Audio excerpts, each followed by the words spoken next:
20-ാം നൂറ്റാണ്ടിൽ സംഭവിച്ച ഏറ്റവും പ്രധാനപ്പെട്ട 10 കാര്യങ്ങളിലൊന്നായിരുന്നു ബുദ്ധമത മണ്ഡലത്താൽ മൂടപ്പെട്ട തെക്കേ കൊറിയ കൃപയാൽ രക്ഷിക്കപ്പെട്ട് യേശുവിനെ സത്യത്തിലും ആത്മാവിലും ആരാധിപ്പാനായി ദൈവകൃപയിൽ രൂപാന്തരപ്പെട്ടത്. ആ രാജ്യത്തെ മാറ്റുവാനായി ദൈവം തിരഞ്ഞെടുത്ത ശക്തനായ ദൈവത്തിൻ്റെ ദാസനായിരുന്നു ഡേവിഡ് യോങ്കിച്ചോ. മഹാനായ ദൈവത്തിൻ്റെ ദാസൻ ഈ പ്രകാരം പറയാറുണ്ട്: visions and dreams are the languages of the holy spirit. പരിശുദ്ധ കർത്താവിനെ നിങ്ങളോട് സംസാരിപ്പാനുള്ള പല ഉപാധികളിൽ ഒന്നത്രേ സ്വപ്നങ്ങളും ദർശനങ്ങളും. ദൈവത്തിൻ്റെ ദർശനം നിങ്ങളുടെ ജീവിതത്തിൽ ഇല്ലെങ്കിൽ നിങ്ങൾ അധോഗതിയുടെ ഇന്നലകളിലേക്ക് എറിയപ്പെടും. ദൈവിക ദർശനം നിങ്ങൾ പ്രാപിച്ചവരെങ്കിൽ നിങ്ങൾ പുരോഗതിയുടെ നാളേക്ക് മാറ്റപ്പെടും. അതേ, ദൈവത്തിൻ്റെ ജനം അധോഗതിക്കല്ല, ആർക്കും തടുക്കുവാൻ കഴിയാത്ത ക്രമത്തിൽ നാളത്തെ മഹത്വത്തിലേക്ക്, പുരോഗതിയിലേക്ക് മുന്നേറുന്നവർ അത്രേ. അതുകൊണ്ട് ഈ നാളുകളിൽ നമുക്കും ദൈവത്തിൻ്റെ ദർശനം പ്രാപിച്ച് നാളെയിലേക്ക്, ദൈവകൃപയാലുള്ള മഹത്വത്തിൽ നിന്ന് മഹത്വത്തിലേക്കുള്ള ജയത്തിൻ്റെ പാതയിലേക്ക് മുന്നേറാൻ ഇത് ദൈവിക ദർശനങ്ങളുടെ കാലമത്രേ. ഒരിക്കൽ കൂടെ ക്രൈസ്റ്റ് സെൻ്റർ ഫാമിലി വചന സന്ദേശത്തിലേക്ക് സസന്തോഷം നിങ്ങളെ സ്വാഗതം ചെയ്യുന്നു. സദൃശവാക്യങ്ങളുടെ പുസ്തകം 29-ാം അധ്യായം 18-ാം വാക്യം: വെളിപ്പാട് ഇല്ലാത്തടത്ത് ജനം മര്യാദ വിട്ട് നടക്കുന്നു.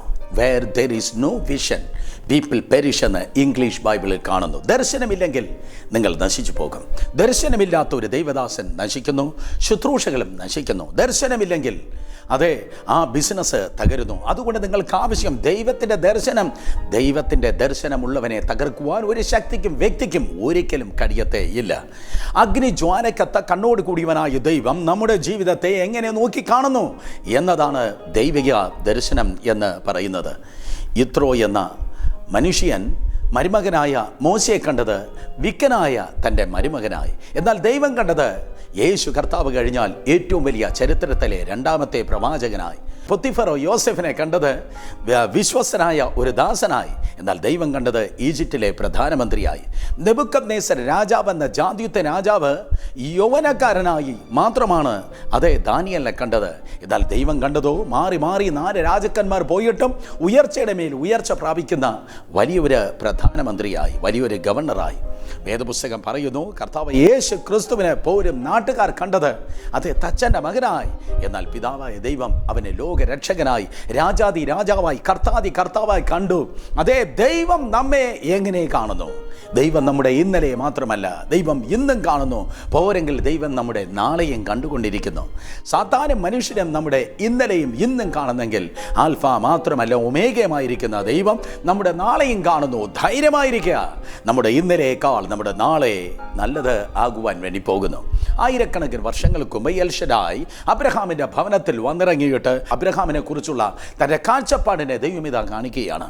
വേദപുസ്തകം പറയുന്നു, ഉൽപ്പത്തി പുസ്തകം 15-ാം അധ്യായം 5-ാം വാക്യം മുതൽ താഴോട്ട് വായിക്കുമ്പോൾ തൻ്റെ ചെറിയ കൂടാരത്തിൽ നിന്ന് അബ്രഹാമിനെ കൈപിടിച്ച് പുറത്തിറക്കിയ ദൈവം പറയുന്നു: അബ്രഹാമേ, നീ ആകാശത്തിലേക്ക് നോക്ക്. ആകാശത്തിലെ നക്ഷത്രങ്ങളെ പോലെ, കടൽക്കരയിലെ മണൽത്തരികളെ പോലെ ഞാൻ നിനക്ക് സന്തതിയെ നൽകുവാൻ വേണ്ടി പോകുന്നു. നിനക്ക് ഇതുവരെ മക്കൾ ഉണ്ടായി കാണത്തില്ല. നിന്റെ കടിപ്രദേശത്ത് ഒരു ബീജം ഉണ്ടാകത്തില്ലായിരിക്കാം. സാറയുടെ ഗർഭപാത്രം അതെ ജീവനറ്റതായിരിക്കാം. ഒരു ഗൈനക്കോളജിസ്റ്റ് ഈ ഭാര്യയും ഭർത്താവിനെ കണ്ടാൽ ഇനി പ്രതീക്ഷയ്ക്ക് വകയില്ല, ഒരു മിനിമം ഒരു കുഞ്ഞിന് പോകലും ഒരിക്കലും ചാൻസ് ഇല്ല എന്ന് പറയുന്നുവെങ്കിൽ മിനിമത്തിൻ്റെ അല്ല മാക്സിമത്തിൻ്റെ ദൈവം ഇപ്രകാരം പറഞ്ഞു: ഞാൻ നിന്നെ കാണുന്നത് ആകാശത്തിലെ നക്ഷത്രങ്ങളെ പോലെ, കടൽ കരയിലെ മണൽത്തരിക പോലെ, നിനക്ക് പോലും എണ്ണി തിട്ടപ്പെടുത്തുവാൻ കഴിയാത്ത നിലയിൽ വിശ്വാസികളെ പിതാവായി ഞാൻ നിന്നെ കാണുന്നു. അതായിരുന്നു അബ്രഹാമിനെ കുറിച്ചുള്ളതായ ദൈവത്തിൻ്റെ ദർശനം. അതേ സഹോദരങ്ങളെ, ഇന്നത്തെ ഞെരുക്കമല്ല നിങ്ങൾ കാണുന്നത്, നാളത്തെ വിശാലതയാത്രയെ നിങ്ങൾ കണ്ട് ദൈവത്തെ സ്തുതിക്കേണ്ടത്. ഒരു വാക്കത്തി പോലും കയ്യിൽ ഇല്ലാതിരുന്നതായ ഗിദെയോനെ നോക്കി ദൈവം വിളിച്ചത് പേടിത്തൊണ്ടനെ എന്നല്ല, എണ്ണമറ്റ സമുദ്രം പോലെ വന്നു മൂടിയിരിക്കുന്ന മിസ്രൈമിയ സൈന്യം ദേശത്തിൽ മൂടിയിരിക്കുമ്പോൾ പേടിച്ചരണ്ട് അന്നത്തെ നിത്യവൃത്തിക്ക് വേണ്ടി, ആഹാരത്തിന് വേണ്ടി മല്ലുപിടിക്കുന്ന ഗിദെയോനെ നോക്കി ദൈവം പറഞ്ഞത്: പരാക്രമശാലിയെ, നീ ഒറ്റ മനുഷ്യനെ പോലെ ഇന്ന് വന്ന് മൂടിയിരിക്കുന്ന ഈ ശത്രുവിനെ നീ ജയിപ്പാൻ വേണ്ടി പോകുന്നു. ദൈവം അതുവരെയുള്ള ഗിദെയോന്റെ ഞെരുക്കമല്ല കാണുന്നത്, നാളെ അവനിലൂടെ സംഭവിക്കാൻ പോകുന്ന വലിയ ജയമത്രേ കണ്ടത്. അതുകൊണ്ട് നിങ്ങളുടെ ഭാവി ഏതോ ചിട്ടി കമ്പനിയിലല്ല, മനുഷ്യൻ്റെ കയ്യിലല്ല, മന്ത്രിസഭയിലല്ല. നിങ്ങളുടെ ഭാവി പ്രകൃതിയും പ്രപഞ്ചത്തെയും ഉണ്ടാക്കിയതായ അതേ ഈ പ്രപഞ്ചത്തിൻ്റെ CEO ചെയർമാനായിരിക്കുന്ന സർവശക്തനായ ദൈവത്തിൻ്റെ കയ്യിലത്രേ ആയിരിക്കുന്നത്. ദൈവം നിങ്ങളെ എങ്ങനെ കാണുന്നു, ദൈവം എങ്ങനെ നിങ്ങൾ കാണുന്നു എന്ന ആ കാഴ്ചപ്പാടിലായിരുന്നു ജയകരമായ ജീവിതത്തിനായി ഒന്നാമത് നിങ്ങൾക്ക് ആവശ്യം ദൈവത്തിൻ്റെ ദർശനം അത്രേ. ദൈവത്തിൻ്റെ ദർശനമുണ്ടെങ്കിൽ നിങ്ങളെ തടുക്കുവാൻ ആർക്കും കഴിയത്തില്ല. അപ്പോസ്തല പ്രവൃത്തികളുടെ പുസ്തകം 16-ാം അധ്യായം അതിൻ്റെ 6 മുതൽ 10 വരെയുള്ള വാക്യങ്ങൾ വായിക്കുമ്പോൾ പൗലോസ് അപ്പോസ്തലൻ ഒരു ദിവസം ഇതാ ഒരു ദർശനം കാണുന്നു. മാസിഡോണിയ അല്ലെങ്കിൽ ഒരു മക്കദോനിയക്കാരനായ ഒരു മനുഷ്യൻ തന്നെ ഇതാ വിളിക്കുകയാണ്, വന്ന് ഞങ്ങളെ സഹായിക്കുക. അതുവരെ ദൈവത്തിൻ്റെ സഭ ഏഷ്യയിൽ മാത്രമായിരുന്നു. എന്നാൽ പരിധിയില്ലാത്ത ദൈവം പന്താവുകളെ തുറന്ന് അതിർത്തികളെ വിശാലമാക്കുവാൻ ആഗ്രഹിച്ചു. അതിനായി ഇതാ ദർശനത്തിലൂടെ ദൈവം അതിരുകളെ വിശാലമാക്കുകയാണ്. കേട്ടിട്ടില്ലേ, ദുഃഖപുത്രനായ യബേസിൻ്റെ അതിരുകളെ വിശാലമാക്കുന്ന ദൈവം യൂറോപ്പിലേക്ക് ദൈവത്തിൻ്റെ സഭയെ വിശാലമാക്കിയത് ഒരു ദർശനത്തിലൂടെ അത്രേ. നിങ്ങൾ ജീവിക്കുന്നത് ചുരുക്കുന്ന അതിരുകളുടെ കാലത്തിൽ അല്ല.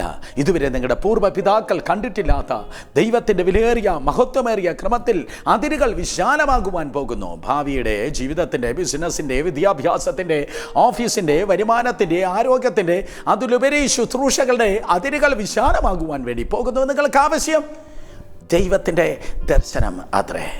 ദൈവത്തിൻ്റെ ദർശനം ലഭിച്ചാൽ നിങ്ങൾ എന്താ ചെയ്യേണ്ടത്? ദർശനം നൽകിയ ദൈവത്തിൻ്റെ ഉടമസ്ഥനോട് ആ ദർശനം പറഞ്ഞാട്ടെ, കണ്ണുനീരോടെ പറഞ്ഞാട്ടെ, കർത്താവേ നീ നൽകിയ ദർശനം ഇതാണ്. കണ്ണുനീരോടെ പറഞ്ഞാട്ടെ. ആ ദർശനം എന്ന് പറയുന്നത് ഇറ്റ്സ് എ സീഡ്, അതൊരു വിത്ത് അത്രേ. ആ വിത്താകുന്ന ദൈവത്തിൻ്റെ ദർശനം കണ്ണുനീരിനാൽ കുതിർത്താട്ടെ. ബുദ്ധിയുള്ള ഏതോ കൃഷിക്കാർ ഇന്ന് പകൽ ഇടുക്കിയിലോ വയനാടോ അല്ലെങ്കിൽ പത്തനംതിട്ടയുടെ പ്രദേശങ്ങളിലോ മലയോര പ്രദേശങ്ങളിൽ ഇരുന്ന് എന്നെ കേൾക്കുന്നെങ്കിൽ അവർ ഈ പ്രകാരം പറയും, അതെ, ആ പറഞ്ഞത് ബുദ്ധിയാണ്. നല്ല വിത്തിനെ മാറ്റിവെച്ചിട്ട് അതിനെ കുതിർത്തിട്ട് മാത്രമേ അതിനെ നടാറുള്ളൂ. ദൈവത്തിൽ നിന്ന് ലഭിച്ചിരിക്കുന്ന ആ ദൈവിക വിത്ത് നമ്മുടെ ജീവിതത്തിൽ ഫലവത്തായി തീരുവാൻ കണ്ണുനീരിനാൽ കുതിർക്കുക. ദൈവത്തിന് മുൻപിൽ കണ്ണുനീരോടെ പ്രാർത്ഥിക്കുക, ദൈവത്തോടാ ദർശനം പറയുക. ദർശനമില്ലാത്തവരോട് ദർശനം പറയല്ല. യോസഫ് ദർശനമില്ലാത്തവരോട് ദർശനം പറഞ്ഞതുകൊണ്ടത്രേ ദർശനമില്ലാത്തതായ തൻ്റെ സഹോദരന്മാർ അവനെ പൊട്ടക്കിണറ്റിലേക്ക് ഇട്ട് കളഞ്ഞത്, പിന്നത്തേതിൽ ജാതികൾക്ക് വിറ്റ് കളഞ്ഞത്. നിങ്ങളെ ഇടാൻ പാടില്ലാത്ത ഇടത്ത് മനുഷ്യരിട്ട് തകർക്കുകയും വിറ്റ് കളയാൻ പാടില്ലാത്ത സ്ഥാനത്ത് അവർ എറിഞ്ഞു കളയുകയും ചെയ്യാതെ ഇരിക്കേണ്ടതിന് ദർശനം ഇല്ലാത്തടത്ത് ദർശനം ഇല്ലാത്തവരോട് ദർശനം പറയരുത്. വിശുദ്ധമായത് നായ്ക്കൾ മുൻപിൽ എറിയരുത്. നിശുദ്ധമായത് പന്നികൾ മുൻപിൽ എറിഞ്ഞു കളയരുത്, അവർ നിങ്ങളെ ചീന്തിക്കളയും. അതുകൊണ്ട് ദർശനം ഭൂമിയിൽ നിന്നല്ല, സ്വർഗത്തിലെ ദൈവത്തിൻ്റെ സിംഹാസനത്തിൽ നിന്ന് തന്നെ ആ ദർശനം വന്നതുകൊണ്ട് ദൈവത്തോട് കണ്ണുനീരോടെ പ്രാർത്ഥനാ നേരങ്ങളിൽ പകലാകട്ടെ രാത്രിയാകട്ടെ ദൈവത്തോട് പറഞ്ഞാട്ടെ. കാരണം വേദപുസ്തകം പറയുന്നു, 126-ാം സങ്കീർത്തനം 5-ാം വാക്യം വായിക്കുമ്പോൾ സഹോദരങ്ങളെ, അതെ, കണ്ണുനീരോട് വിതയ്ക്കുന്നവർ ആർപ്പോടെ കൊയ്യും. ദൈവത്തിൽ നിന്ന് ദർശനം പ്രാപിച്ച് വിത്താകുന്ന ആ ദൈവദർശനത്തെ കണ്ണുനീരിനാൽ കുതിർക്കുക. മാത്രമല്ല, പ്രാർത്ഥന റൂമില്ല, ആ ദർശനത്തിൻ്റെ ഫലപ്രാപ്തിയിലേക്ക് എത്തിക്കുവാൻ ചിന്തിക്കുക, പ്ലാൻ ചെയ്യുക. ഒരു ആർക്കിടെക്റ്റ്, ഒരു എഞ്ചിനീയർ എങ്ങനെയാണോ മനോഹരമായ ഒരു ബിൽഡിംഗ് പ്ലാൻ ചെയ്യുന്നത് പോലെ പൂർവ്വപിതാക്കന്മാരുടെ കാലത്ത് നടന്നിട്ടില്ലാത്തത്, ദേശത്തിൽ സംഭവിച്ചിട്ടില്ലാത്തത്, സഭയ്ക്ക് പരിചയമില്ലാത്തത്, സൈന്യം കൊണ്ടും ശക്തി കൊണ്ടും നടക്കാത്തത്, ദൈവത്താൽ മാത്രം നടക്കുന്ന ആ വലിയ ദൈവ പ്രവൃത്തിക്ക് വേണ്ടി ചിന്തിച്ചാട്ടെ. ദൈവത്തിൻ്റെ ചിന്തയാൽ നിറയുക, ലോകത്തിൻ്റെ ചിന്തയാലല്ല, ദൈവത്തിൻ്റെ ചിന്തയാൽ നിറയുക. രക്ഷിക്കപ്പെടാത്തവൻ്റെ മനസ്സ്, രക്ഷിക്കപ്പെടാത്തവൻ്റെ ചിന്താ മണ്ഡലം പിശാചിൻ്റെ ചവറ്റുകൊട്ടയായിരിക്കുമ്പോൾ രക്ഷിക്കപ്പെട്ടവൻ്റെ മനസ്സ് ക്രിസ്തുവിൻ്റെ മനസ്സ്, രക്ഷിക്കപ്പെട്ടവൻ്റെ മനസ്സ് കർത്താവിൻ്റെ മനസ്സ്. അവൻ ചെറുതല്ല ചിന്തിക്കുന്നത്, വലുതച്ചെറേ ചിന്തിക്കുന്നത്. യെശയ്യാവിലൂടെ കർത്താവ് ഇപ്രകാരം പറഞ്ഞു, my ways are not your ways and my thoughts are not your thoughts. So there is a simple connection between the ways and the thoughts. അതെ, വഴികളും ചിന്തകളും തമ്മിൽ ഒരു ബന്ധമുണ്ട്. ഇടുങ്ങിയ ചിന്തയുള്ള ജനത്തിൻ്റെ നടുവിൽ ഇറങ്ങിപ്പോയാൽ അവിടെ റോഡുകളും അവരുടെ വഴികളും ഇടുങ്ങിയതായിരിക്കും. വിശാലമായ അമേരിക്ക പോലെയുള്ള സ്ഥലങ്ങളിൽ, വിദേശ രാജ്യങ്ങളിൽ പോയാൽ അവർ വലുത് ചിന്തിക്കുന്നു, അതുകൊണ്ട് അവരുടെ വഴികളും വലുതായിരിക്കുന്നു. നമുക്ക് ചെറുതല്ല ചിന്തിക്കേണ്ടത്, നമുക്ക് വലുതത്രേ ചിന്തിക്കുവാനുള്ളത്. വേദപുസ്തകം പറയുന്നു, നമ്മൾ പ്രത്യാശിക്കുന്ന ഒരു ശുഭഭാവി ദൈവം ചിന്തിക്കുന്നു, നന്മ ദൈവം ചിന്തിക്കുന്നു. സഹോദരങ്ങളെ, യിരെമ്യാ പ്രവചനം 29 അധ്യായം 11 വാക്യത്തിൽ ദൈവം നിങ്ങളുടെ തകർച്ചയല്ല ചിന്തിക്കുന്നത്, നിങ്ങളുടെ കുഞ്ഞിൻ്റെ ബൈക്ക് ആക്സിഡൻ്റ് അല്ല ചിന്തിക്കുന്നത്, നിങ്ങളുടെ പ്രിയപ്പെട്ടവർ ശവപ്പെട്ടിയിൽ തകർന്ന് കിടക്കുന്നതല്ല ദൈവം ചിന്തിക്കുന്നത്, കീമോതെറാപ്പിയും ഓപ്പൺ ഹാർട്ട് സർജറിയും അല്ല ദൈവം ചിന്തിക്കുന്നത്. ദൈവം നിങ്ങളുടെ അപ്പനത്രേ. ദൈവം നിങ്ങളുടെ തീവ്രവാദിയല്ല, ദൈവം നിങ്ങളുടെ ശത്രുവല്ല, ദൈവം നിങ്ങളുടെ അപ്പനാണ്. അപ്പൻ മക്കളെക്കുറിച്ച് തകർച്ചയും പതർച്ചയും അല്ല ചിന്തിക്കുന്നത്, അപ്പൻ നന്മ ചിന്തിക്കുന്നു. അതുകൊണ്ട് അപ്പൻ്റെ ചിന്തയാൽ നിറഞ്ഞാട്ടെ. എല്ലാ നെഗറ്റീവ് ചിന്തകൾ യേശുവിൻ്റെ നാമത്തിൽ വിട്ടുമാറട്ടെ. എല്ലാ പാരമ്പര്യ ചിന്തകൾ മാറിപ്പോകട്ടെ. എല്ലാ മണ്ണിൻ്റെ ചിന്തകൾ മാറട്ടെ. പകരം വിണ്ണിൻ്റെ ചിന്തയാൽ നിറഞ്ഞാട്ടെ. അതെ, പദ്ധതികളെ പ്ലാൻ ചെയ്യുക, മക്കളെക്കുറിച്ച് വലുത് ചിന്തിക്കുക. അന്യഭാഷ പറയുന്ന IAS IPS ഉദ്യോഗസ്ഥർ നിന്റെ ഭവനത്തിൽ നിന്ന് ഉയരുന്നത് ചിന്തിച്ചാട്ടെ. സമൂഹത്തിൽ നെഹമ്യാവിനെ പോലെ, ദാനിയേലിനെ പോലെ, യോസെഫിനെ പോലെ കീ പോസ്റ്റിൽ ഇരിക്കുന്ന വലിയ ഉദ്യോഗസ്ഥരായി നിന്റെ കുഞ്ഞുങ്ങൾ നിന്റെ ഗ്ലാമറിനല്ല, നിന്റെ മഹത്വത്തിനല്ല, പകരം ദൈവത്തിൻ്റെ മഹത്വത്തിനായി നിന്റെ മക്കൾ എത്തിച്ചേരുന്നത് ദൈവകൃപയാൽ ചിന്തിച്ചാട്ടെ, ചിന്തിച്ച് പ്രാർത്ഥിച്ചാട്ടെ. ക്രൂശിക്കപ്പെടുന്ന സമയത്തെ ക്രൂശുമായി കർത്താവ് യേശു ക്രിസ്തു യെരുശലേമിൻ്റെ തെരുവിലൂടെ നടന്നു പോകുമ്പോൾ ഇപ്രകാരം അമ്മമാരെ ഒരു പ്രത്യേക ചുമതല ഏൽപ്പിച്ചു. നിങ്ങൾ എന്നെ ചൊല്ലി കരയണ്ട, നിങ്ങളെയും നിങ്ങളുടെ മക്കളെയും ചൊല്ലി കരവൻ. കണ്ണുനീരോടെ മക്കൾക്ക് വേണ്ടി പ്രാർത്ഥിച്ചാട്ടെ. കർത്താവേ, അതെ, എൻ്റെ മക്കളെക്കുറിച്ച് ഞാൻ വലിയ പ്രതീക്ഷിക്കുന്നു. യുവാക്കളെ ഭാവിയെക്കുറിച്ച് വലുത് ചിന്തിച്ചാട്ടെ. അപ്പനെ പോലെയല്ല, പൂർവ്വപിതാക്കന്മാരെ പോലെയല്ല, വലുത് ദൈവത്തിൽ നിന്ന് ചിന്തിക്കുക, ദൈവത്തിൻ്റെ ദർശനത്തിൽ നിറയുക. മനുഷ്യൻ കാണുന്നത് പോലെയല്ല, ദൈവം നിങ്ങളെക്കുറിച്ച് വലുത് കാണുന്നു. ഒരു ദിവസം പൗലോസ് അപ്പോസ്തലൻ രാജാവിൻ്റെ മുൻപിൽ പ്രസംഗിപ്പാൻ എഴുന്നേറ്റ് നിൽക്കുകയാണ്. ആ മനുഷ്യൻ്റെ ദൈവിക ദർശനം നോക്കണമേ, തൻ്റെ ചിന്താ മണ്ഡലം നോക്കണമേ. രാജാവ് ഇപ്രകാരം പറയുന്നു, ഹേ പൗലോസേ, നീ എന്നെ ക്രിസ്ത്യാനിയാക്കുവാൻ ശ്രമിക്കുകയാണ്. പൗലോസിൻ്റെ മറുപടി, രാജാവേ, അങ്ങ് മാത്രമല്ല, ഈ ചങ്ങല ഒഴികെ സകലരും എന്നെ പോലെ ആകണം. ക്രിസ്ത്യാനിയാകണമെന്നല്ല, പകരം എന്നെപ്പോലെ ദൈവത്തിൻ്റെ ദാസന്മാരാകണം. എന്നെപ്പോലെ അവരെല്ലാവരും സുവിശേഷ വേല ചെയ്യണം. രാജാവേ, നീ ക്രിസ്ത്യാനിയാകണമെന്നല്ല ഞാൻ ആഗ്രഹിക്കുന്നത്, നീ സിംഹാസനവും കിരീടവും ചെങ്കോലും താഴ്ത്തി വെച്ചിട്ട് എന്നെപ്പോലെ മിഷണറി വേലക്കായി ഇറങ്ങി പുറപ്പെടണം. അതായിരുന്നു പൗലോസ് അപ്പോസ്തലൻ്റെ കാഴ്ചപ്പാട്. ദൈവത്തിൻ്റെ കാഴ്ചപ്പാടിനാൽ, ദൈവത്തിൻ്റെ ചിന്താമണ്ഡലത്താൽ നിറയട്ടെ. മലയാളി മെൻറ്റാലിറ്റി നമ്മിൽ നിന്ന് മാറി സ്വർഗത്തിൻ്റെ മെൻറ്റാലിറ്റിയാൽ യേശുവിൻ്റെ നാമത്തിൻ്റെ മഹത്വത്തിനായി നിറഞ്ഞാട്ടെ. ഇടുങ്ങിയ ചിന്താഗതികൾ മാറട്ടെ, വിശാലതകൾ പ്രാപിക്കട്ടെ. കാരണം ഇത് ദൈവദർശനത്തിൻ്റെ ദിവസങ്ങളത്രേ. ദൈവദർശനം നിങ്ങൾക്കുണ്ടോ? ഒരിക്കലും നിങ്ങൾ റോങ് കമ്പനിയിലായിരിക്കത്തില്ല. തെറ്റായ കൂട്ടുകെട്ടിൽ നിങ്ങൾ തുടരല്ലേ. തെറ്റായ കൂട്ടുകെട്ടിൽ നിങ്ങൾ തുടർന്നാൽ നിങ്ങളുടെ ദർശനത്തിന് ഛേദം സംഭവിക്കും. എനിക്ക് ദൈവിക ദർശനമുണ്ടെങ്കിൽ എനിക്ക് ദലീല അല്ല ആവശ്യം, എനിക്ക് ദബോര അത്രേ ആവശ്യം. എൻ്റെ ദർശനത്തെ തകർക്കുന്ന ദലീലയല്ല എനിക്ക് കൂട്ടുകാരായി ആയിരിക്കേണ്ടത്. എൻ്റെ ദർശനത്തിൽ എന്നെ എത്തിപ്പാൻ, എന്നെ പ്രോത്സാഹിപ്പിക്കുന്നതായ ദബോര അത്രേ ആവശ്യം. ഞാനൊരു മെഴുകുതിരിയുമായി നടന്നാൽ ഊതിക്കെടുത്തുന്നവരെ അല്ല എനിക്ക് വേണ്ടിയത്. വെള്ളം കൊണ്ട് നടക്കുന്ന, എൻ്റെ തീയെ കെടുത്തിക്കളയുന്ന വെള്ളം കൊണ്ട് നടക്കുന്ന വെള്ളക്കച്ചവടക്കാരെയല്ല എനിക്ക് വേണ്ടിയത്. എനിക്ക് പെട്രോൾ കൊണ്ട് നടക്കുന്നവരെ അത്രേ വേണ്ടിയത്.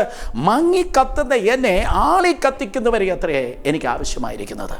ഉദാഹരണമായി കർത്താവ് യേശു ക്രിസ്തുവിനെ സ്നാനപ്പെടുത്തിയ സ്നാപക യോഹന്നാൻ സ്വർഗം തുറക്കപ്പെട്ടത് കണ്ടതാണ്. പിതാവായി ദൈവം സംസാരിച്ചത് കേട്ടതാണ്. അളവില്ലാത്ത അഭിഷേകം ഇറങ്ങി വരുന്നത് കണ്ടതാണ്. പിതാവായി ദൈവം പറഞ്ഞു, this is my beloved sun, ഇവൻ എൻ്റെ പ്രിയപുത്രൻ. വളരെ വ്യക്തമായി കാണേണ്ടത് കണ്ടു, കേൾക്കേണ്ടത് കേട്ടു. പക്ഷെ റോങ് കമ്പനിയായി പോയി. മത്തായി സുവിശേഷം 11 അധ്യായം 2 മുതൽ 3 വരെയുള്ള വാക്യത്തിൽ വേദപുസ്തകം പറയുന്നു, താൻ ജയിലിൽ കിടക്കുമ്പോൾ ഇപ്പോൾ ഇതാ ചോദിപ്പാൻ പാടില്ലാത്ത ചോദ്യം ചോദിക്കുന്നു. Are you the one suppose to come? വരുവാനുള്ളവൻ നീയാണോ, അതോ മറ്റൊരുത്തിന് വേണ്ടി ഞാൻ കാത്തിരിക്കണമോ? ദർശനത്തിൽ കോട്ടം സംഭവിച്ചു. അയ്യോ, മറ്റുള്ളവരോട് ഇവനാണ് മെസ്സിഹ എന്ന് വിളിച്ചു പറയേണ്ടവൻ തന്നെ ചങ്ങലയ്ക്ക് തന്നെ ഭ്രാന്ത് പിടിച്ചു എന്നാരോ പറയുന്ന പോലെ, കുറുന്തോട്ടിക്ക് വാദം വന്നു എന്നാരോ പറയുന്നത് പോലെ, മെസ്സിഹായ്ക്ക് വേണ്ടി വഴി ഒരുക്കാൻ വന്നവർ മെസ്സിഹായുടെ മുൻപിൽ വഴി മുടക്കുന്നവനായി ഒരു ചോദ്യം ചോദിക്കുന്നു, വരുവാനുള്ളവൻ നീയാണോ, അതോ മറ്റൊരുത്തിന് വേണ്ടി കാത്തിരിക്കണമോ? കാരണം എന്ത്? Wrong company. നിങ്ങളുടെ അഭിഷേകത്തെ കെടുത്തുന്ന റോങ് കമ്പനിയിൽ നിങ്ങളായിരിക്കുന്നു. നിങ്ങളുടെ ശുശ്രൂഷയിൽ നിന്ന് വഴിതെറ്റിക്കുന്ന പൊളിറ്റീഷ്യൻസിൻ്റെ കയ്യിൽ നിങ്ങളായിരിക്കുന്നു. കുറ്റം പറയുന്നവരുടെ ചുറ്റും നിങ്ങളായിരിക്കുന്നു. നെഗറ്റീവ് പീപ്പിളിൻ്റെ നടുവിൽ നിങ്ങളായിരിക്കുന്നു. Get up, എഴുന്നേൽക്ക്. ദുഷ്ടന്മാരുടെ ആലോചന പ്രകാരം നടക്കരുത്, പാപിയുടെ വഴികൾ നിൽക്കരുത്, പരിഹാസിയുടെ ഇരിപ്പിടത്തിൽ ഇരിക്കരുത്. വാട്സപ്പ് ചെയ്താട്ടെ, ഇനി മേലാൽ നിങ്ങളുടെ കമ്പനികൾ ഞാൻ കാണുകയില്ല. ശത്രുക്കളെ പോലെ പെരുമാറുന്ന വ്യക്തികളോട് പറഞ്ഞാട്ടെ, നിങ്ങളുടെ വീട്ടിൽ ഞാൻ വരത്തില്ല, എനിക്ക് ഫോൺ ചെയ്യരുത്, എൻ്റെ കമ്പനി വേറെയാണ്, ഞാൻ കാക്കയല്ല, ഞാൻ കഴുകനത്രേ. ഈ തലമുറയിൽ ദൈവത്തിൻ്റെ ദർശനത്തിൽ ഞാൻ മുന്നേറുന്ന കഴുകനത്രേ. ഉയരങ്ങളിൽ നിന്ന് ഉയരങ്ങളിലേക്ക് ഞാൻ ഉയരുന്ന ദൈവത്തിൻ്റെ കഴുകനത്രേ. I don't want any wrong company. എനിക്ക് തെറ്റായ കമ്പനി എനിക്ക് ആവശ്യം ഇല്ല. വേദപുസ്തകം പറയുന്നു, പ്രിയ സഹോദരി സഹോദരന്മാരെ, ആ കറക്റ്റായിട്ടുള്ള കമ്പനികൾ നിങ്ങൾ ആകുന്നു എങ്കിൽ നിങ്ങൾ ദൈവത്തിൻ്റെ ദർശനത്തിൽ എത്തിച്ചേരും. നിങ്ങൾ ആ കമ്പനിയിൽ അല്ലാത്തത് കൊണ്ടാണ് മറ്റുള്ളവർ നിങ്ങളെ ഉപദ്രവിക്കുന്നത്. ഏത് ദൈവത്തിൻ്റെ ദർശനമുള്ളതായ വ്യക്തികളാണോ അവർ ഉപദ്രവങ്ങളിലൂടെ കടന്നുപോയി. ദർശനമുണ്ടോ, ഉപദ്രവം ഫ്രീ. സർഫ് മേടിക്കുമ്പോൾ സോപ്പ് ഫ്രീ എന്ന് ആരാണ്ട് പറയുന്നത് പോലെ, അല്ലെങ്കിൽ ഒരു സാധനം വാങ്ങുമ്പോൾ മറ്റൊരു സാധനം ഫ്രീ എന്ന് പറയുന്നത് പോലെ ദൈവത്തിൻ്റെ ദർശനം നിങ്ങളുടെ ജീവിതത്തിലുണ്ട് എങ്കിൽ മറന്നു പോകരുത്, നിശ്ചയമായി ഉപദ്രവങ്ങളും ഉണ്ടാകും. ഉദാഹരണമായി ഏറ്റവും കൂടുതൽ വാഗ്ദത്തമുള്ള ജാതി അത്ര യഹൂദന്മാരുടെ പ്രത്യേകത എന്താണ്? 40 പ്രാവശ്യമെങ്കിലും യെരുശലേം, യഹൂദന്മാരുടെ ആസ്ഥാനമാകുന്ന യെരുശലേം 40 പ്രാവശ്യമെങ്കിലും അത് പിടിക്കപ്പെട്ടിട്ടുണ്ട്. 23 പ്രാവശ്യം യെരുശലേം പട്ടണത്തിന് ചുറ്റും 23 പ്രാവശ്യം സൈന്യങ്ങൾ പാളയമിറങ്ങിയിട്ടുണ്ട്. ഇത്രയധികമായി സൈന്യം കയറിയ വേറൊരു പട്ടണം ലോകത്തിലില്ല. ഇത്രയധികമായി ഉപദ്രവിക്കപ്പെട്ടതായ ഒരു ജാതി ലോകത്തിലില്ല. 40 പ്രാവശ്യം പിടിക്കപ്പെട്ടോ, 23 പ്രാവശ്യം സൈന്യത്താൽ ചുറ്റപ്പെട്ടോ. എന്താ കാര്യം? ഇത്രയും എന്നും പ്രശ്നം, എന്നും യുദ്ധം, എന്നും ക്ഷാമം, എന്നും പ്രതികൂലം, എന്നും തീവ്രവാദി ആക്രമണം. കാരണമെന്ത്? മറ്റാർക്കുമില്ലാത്ത വാഗ്ദത്തമുള്ള ജാതി അത്രേ യഹൂദന്മാർ. മറ്റാർക്കുമില്ലാത്ത വാഗ്ദത്തം നിങ്ങൾക്ക് ചുമക്കുന്നെങ്കിൽ, മറ്റാർക്കുമില്ലാത്ത പോരുകളും പോർക്കളങ്ങളും പോരാട്ടങ്ങളും നിങ്ങളുടെ ജീവിതത്തിലുണ്ട്. പക്ഷേ ഈ പോർക്കളത്തിന് നിങ്ങളെ തകർക്കുവാൻ കഴിയത്തില്ലെന്ന് പരിശുദ്ധാത്മാവിൽ ഞാൻ പ്രവചിക്കട്ടെ. ഇന്ന് നിങ്ങൾ കടന്നു പോകുന്ന ഈ പോർക്കളത്തിൽ നിങ്ങൾ ഉടഞ്ഞു പോകത്തില്ല. ഈ ദിവസങ്ങൾ നിങ്ങൾ കടന്നു പോകുന്ന ഈ തീയിൽ നിങ്ങൾ എരിഞ്ഞു പോകത്തില്ല. പകരം നിങ്ങൾ ഒരു പൊന്നു പോലെ പുറത്തു വരുവാൻ വേണ്ടി പോകുന്ന. എന്തിനു വേണ്ടിയാണ്? പോരാട്ടം നിങ്ങളുടെ ജീവിതത്തിൽ കടന്നു വരുന്നത്. നിങ്ങളുടെ മുൻപിൽ വലിയൊരു വാഗ്ദത്തമുണ്ട്, ദൈവിക ദർശനം. ആ ദൈവത്തിൻ്റെ ദർശനത്തിൽ നിങ്ങൾ എത്തുവാൻ പോകുന്നു. ആ ദൈവത്തിൻ്റെ ദർശനത്തിൽ ആവശ്യമില്ലാത്ത കാര്യങ്ങളെ നിങ്ങളിൽ നിന്ന് ഉടച്ചു മാറ്റി മനോഹരമായ ദൈവദത്തമായ ശില്പമായ ആ ദൈവിക ദർശനത്തിൽ നിങ്ങൾ എത്തുവാൻ പോകുന്നു. അതിനുവേണ്ടി അത്രേ ഈ പോരാട്ടവും നിങ്ങളുടെ ജീവിതത്തിൽ കടന്നു വരുന്നത്. ഏത് ദർശനമുള്ള ദൈവത്തിൻ്റെ ദാസനാണോ അവൻ്റെ ജീവിതത്തിൽ ഉപദ്രവത്തിലൂടെ പോയിട്ടുണ്ട്. പൗലോസ് അപ്പോസ്തലൻ രക്ഷിക്കപ്പെട്ട ശുശ്രൂഷ തുടങ്ങി. അപ്പോസ്തല പ്രവൃത്തി 9:23 ഉടനെ പട്ടണം മുഴുവൻ തന്നെ കൊല്ലുവാൻ കാത്തിരിക്കുകയാണ്. സഹോദരങ്ങളെ, ദർശനമനുസരിച്ച് മുന്നോട്ട് പോകുമ്പോൾ തിരമാലകൾ പോലെ പ്രശ്നങ്ങൾ നിങ്ങളെ പിന്നോട്ട് എതിർക്കുവാൻ ഉണ്ടാകും. ഉടനെ ആ തിരമാലയുണ്ടെങ്കിൽ മനസ്സിലാക്കണം, അത് നീന്തൽക്കുടം അല്ല, അത് വലിയൊരു മഹാസമുദ്രം അത്രേ. ഈ തലമുറയിൽ ഭയങ്കരമായ ഒരു കണ്ണിനും നോക്കി കാണുവാൻ കഴിയാത്ത ഭയങ്കരമായ പദ്ധതികളിലേക്ക് ദൈവത്തിൻ്റെ കൃപയാൽ ഈ ദിവസങ്ങളിൽ നിങ്ങൾ ഇറങ്ങിയാണ്. ഉപദ്രവങ്ങൾ ഉണ്ടോ? നിശ്ചയമായി വലിയൊരു പദ്ധതിയും നിങ്ങളുടെ മുൻപിൽ നിശ്ചയമായി ഉണ്ട്. തീർന്നില്ല. വേദപുസ്തകം വീണ്ടും പറയുന്നു, ആ ദർശനം നിങ്ങളുടെ ജീവിതത്തിലുണ്ടോ? ഇന്ന് ദർശനം പ്രാപിച്ച് നാളെ നിങ്ങൾ ആ ദർശനത്തിൽ എത്തത്തില്ല. You need to wait, you have to wait. നിശ്ചയമായി നിങ്ങൾ കാത്തിരിക്കണം. ഉദാഹരണമായി ഏറ്റവും വലിയ ദർശനം കർത്താവ് യേശു ക്രിസ്തുവിൻ്റേത് അത്രേ. 110-ാം സങ്കീർത്തനം 1-ാം വാക്യം, ശത്രുക്കൾ തൻ്റെ പാദപീഠമോ ആകുവോളം അവൻ കാത്തിരിക്കുകയാണ്. യേശു കർത്താവ് രാജാവായി മടങ്ങി വരുവാൻ 1000 ആണ്ട് ഈ ലോകത്തെ ഭരിപ്പാൻ അവൻ കാത്തിരിക്കുകയാണ്. തന്നെ തകർത്ത യെരുശലേം പട്ടണത്തെ ലോകത്തിൻ്റെ ക്യാപിറ്റലാക്കി ലോകത്തിൻ്റെ തലസ്ഥാനമായി ഭരിപ്പാൻ യേശു കർത്താവ് കാത്തിരിക്കുകയാണ്. അതേ, സാത്താനെ ന്യായം വിധിച്ച് എരിയുന്ന തീയിൽ എറിഞ്ഞു കളവാൻ, അന്തിക്രിസ്തുവിനെ, കള്ളപ്രവാചകനെ നരകത്തിൽ തള്ളിയിടുവാൻ യേശു കർത്താവ് കാത്തിരിക്കുന്നു. ആ മനോഹരമായ ദർശനത്തിന് വേണ്ടി, ജയദർശനത്തിന് വേണ്ടി യേശു കാത്തിരിക്കുന്നത് പോലെ നിങ്ങളും ഞാനും കാത്തിരിക്കേണ്ടത് ആവശ്യം. ദൈവത്തിന് മുൻപിലാണ് നാം കാത്തിരിക്കുന്നത്. അതൊരിക്കലും വൃഥാവായി പോകത്തില്ലെന്ന് യെശയ്യാ 64:4 പറയുന്നു. സങ്കീർത്തനം 25:3 പറയുന്നു, യഹോവേ നിന്നെ കാത്തിരിക്കുന്ന ഒരുത്തനും ലജ്ജിച്ചു പോകത്തില്ല. നിങ്ങൾ ലജ്ജിക്കത്തില്ല.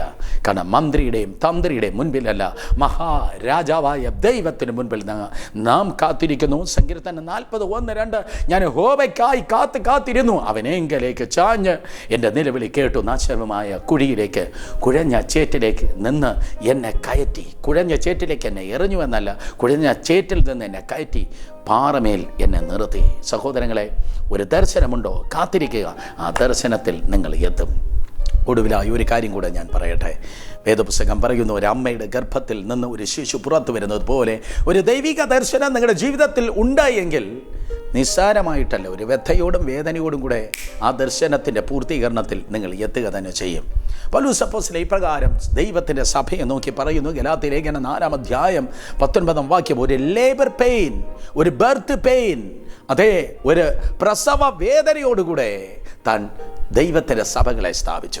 പ്രസവ വേദനയോടെ ദൈവത്തിൻ്റെ ദർശനമായി താനിതാ ശക്തമായി മുന്നേറി. ഒരു കൊടുങ്കാറ്റ് പോലെ, ഒരു സുനാമി പോലെ എവിടെ ദേശത്തെ കാലുവച്ചാലും അവിടെ ദൈവസഭ ഉണ്ടാകുകയാണ്. സാത്താന് നഷ്ടവും സ്വർഗത്തിന് ലാഭവും ഉണ്ടാകുകയാണ്.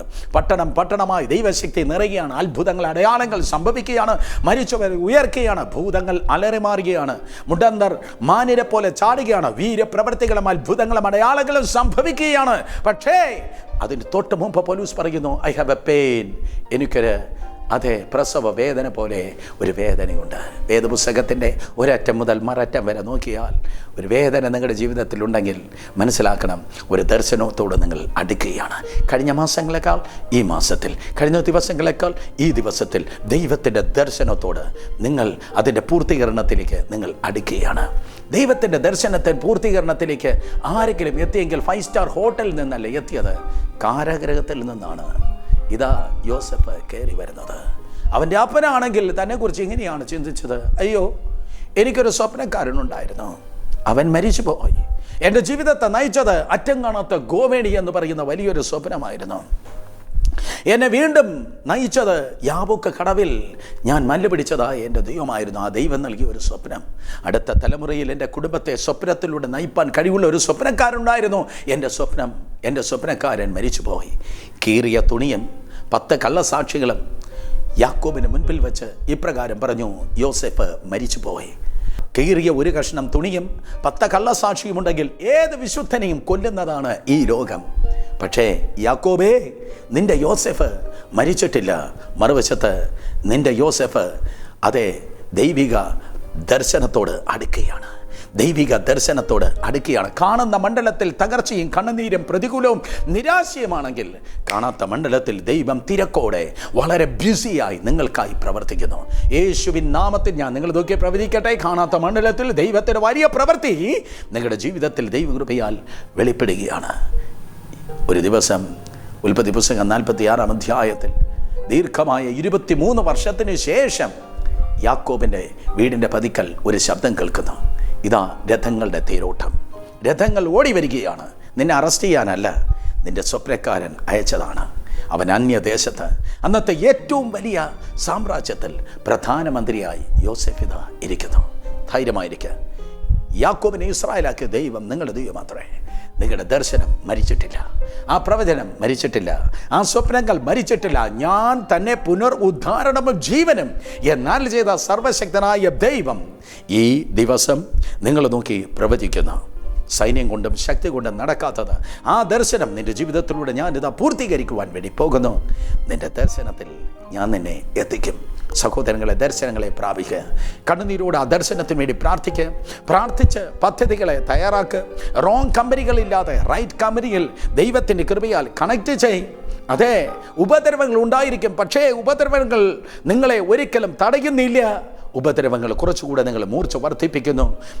തിരുമുൻപാകെ കാത്തിരുന്നാട്ടെ. ഒരു വ്യഥയുണ്ടെങ്കിലും ആ ദൈവിക ദർശനങ്ങളിൽ നിങ്ങൾ എത്തും. ആ ദർശനം നിങ്ങൾ കേട്ടു എങ്കിൽ ആ ദർശനം നിൻ്റെ സ്വന്തം കണ്ണുകൊണ്ട് നീ കാണും. ദൈവത്തിൻ്റെ കൃപയാൽ നമുക്ക് പ്രാർത്ഥിക്കാം. ആ മകളെക്കുറിച്ച് കണ്ടാട്ടെ, ആ മകനെക്കുറിച്ച് കണ്ടാട്ടെ, ആ സഭയെക്കുറിച്ച് കണ്ടാട്ടെ, കുടുംബത്തെക്കുറിച്ചും ഭാവിയെക്കുറിച്ചും അതേ ആ ബിസിനസ്സിനെ കുറിച്ചും കണ്ടാട്ടെ. ഇന്നലെയും ഇന്നും മാത്രമല്ല നാളെയും ശുഭകരമായ കാര്യങ്ങളെ കാണുന്നവനായ വലിയവനായ ദൈവം കാണുന്നത് പോലെ അതേ ദൈവത്തിൻ്റെ കൃപയാൽ കണ്ടാട്ടെ.